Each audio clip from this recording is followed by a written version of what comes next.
Assalamualaikum warahmatullahi wabarakatuh. Perkenalkan, nama saya Agustiawan. Kali ini saya akan menjelaskan tentang sejarah perkembangan bahasa Indonesia.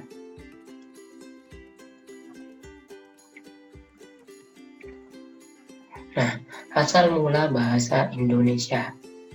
Nah, bahasa Indonesia berasal dari bahasa Melayu.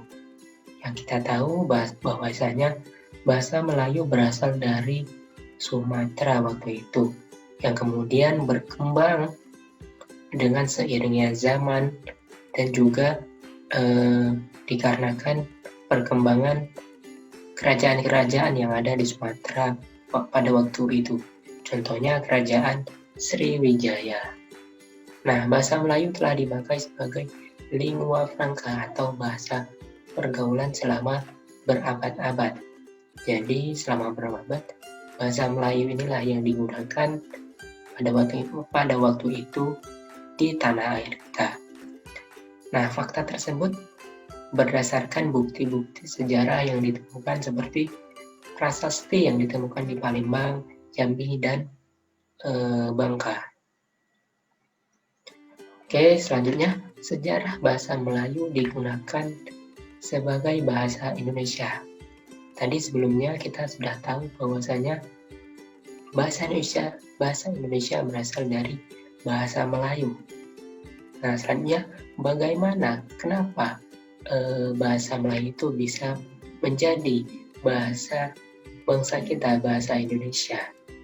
Nah, yang pertama saya ingin menjelaskan bahwasanya Indonesia, negara kita ini, memiliki banyak sekali perbedaan, baik budaya, bahasa, dan suku. Nah, sehingga karena banyaknya perbedaan itulah, maka dibutuhkan suatu alat, yaitu bahasa, pemersatu bangsa. Nah, pada saat perjuangan kemerdekaan, bangsa Indonesia memerlukan alat pemersatu dalam berinteraksi antara suku yang satu dengan yang lainnya. Nah, oleh sebab itu dipilihlah bahasa Melayu sebagai bahasa Indonesia oleh Muhammad Yamin dan kawan-kawan. Kenapa bahasa Melayu dipilih? Kenapa tidak bahasa Jawa? Karena kalau nggak salah, Muhammad Yamin itu pernah berkata bahwasanya bahasa Melayu itu sudah lebih digunakan terlebih dahulu atau sudah lama digunakan di tanah air, sehingga untuk beradaptasi dengan bahasa Melayu itu mudah ketimbang dengan bahasa Jawa. Nah, akhirnya pada peristiwa Sumpah Pemuda tanggal 28 Oktober 1928 itu ditetapkan bahasa Melayu sebagai bahasa Indonesia, yang mana bahasa Indonesia ini berfungsi sebagai lambang kebanggaan nasional, yaitu lambang kebanggaan kita sebagai bangsa Indonesia. Yang kedua, sebagai identitas nasional. Yang kita tahu setiap negara pasti mempunyai identitas, yaitu bahasanya, ciri khas bahasa mereka masing-masing. Yang ketiga, alat pemersatu berbagai suku bangsa yang berlatar belakang sosial budaya dan bahasa yang berbeda. Yang terakhir, yaitu sebagai alat penghubung antar daerah dan antar budaya. Oke, selanjutnya, nah, setelah ditentukannya bahasa Melayu sebagai bahasa Indonesia, maka tidak sampai situ saja, bahasa Indonesia itu harus dikembangkan sesuai perkembangan zaman. Oleh sebab itu, maka dibentuklah Kongres Bahasa Indonesia.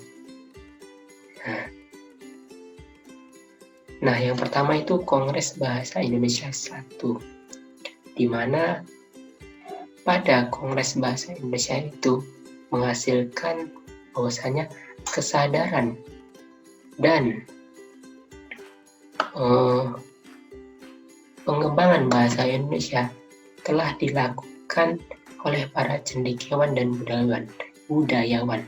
Sampai pada akhirnya pada tanggal 18 Agustus 1945, bahasa Indonesia disahkan dalam Undang-Undang Dasar 1945 pasal 36 dan dijadikan ejaan Van Ophuijsen ke ejaan Republik. Maksudnya ejaan Van Ophuijsen ke ejaan Republik ini yaitu misalnya huruf OE itu diganti menjadi huruf U, misalnya ingin menyebutkan kata kamu, yang mana sebelumnya itu tulisannya kamowe, terus diganti menjadi kamu gitu.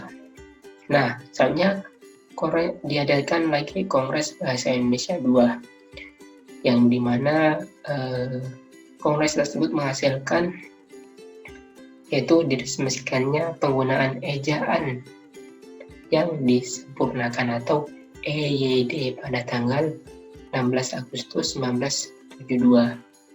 Nah, EYD ini maksudnya contohnya kata huruf J itu diganti menjadi huruf Y.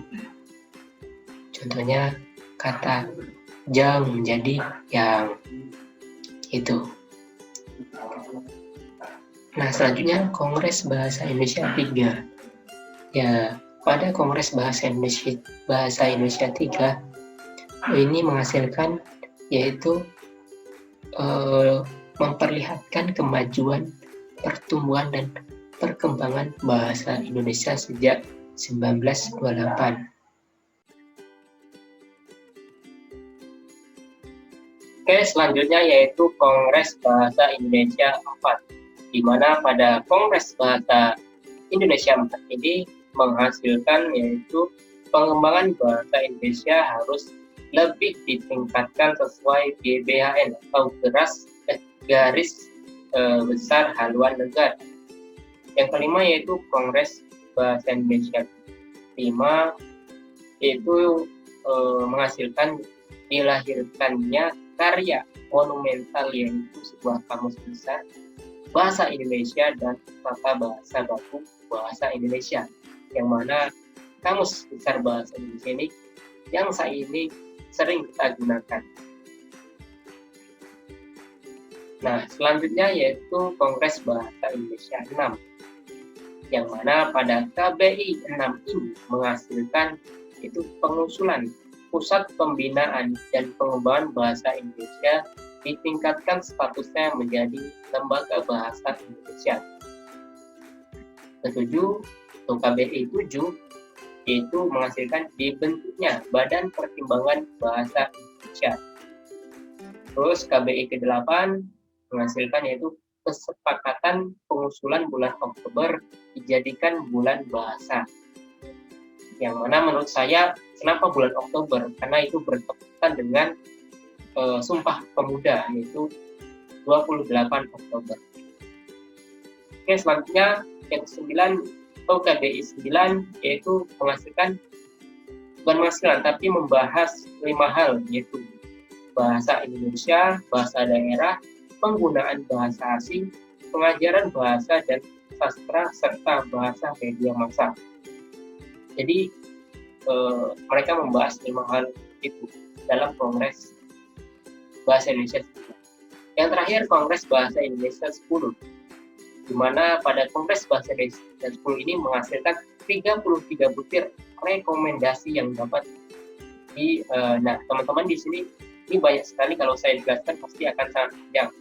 Oleh sebab itu, teman-teman bisa mengklik yang sudah saya berikan, yaitu rumusan hasil KBI PDF-nya. Masih banyak Kongres Bahasa Indonesia, mungkin 11 atau ya, selanjutnya. Cuman yang dapat saya sampaikan hanya sampai Kongres Bahasa Indonesia 10.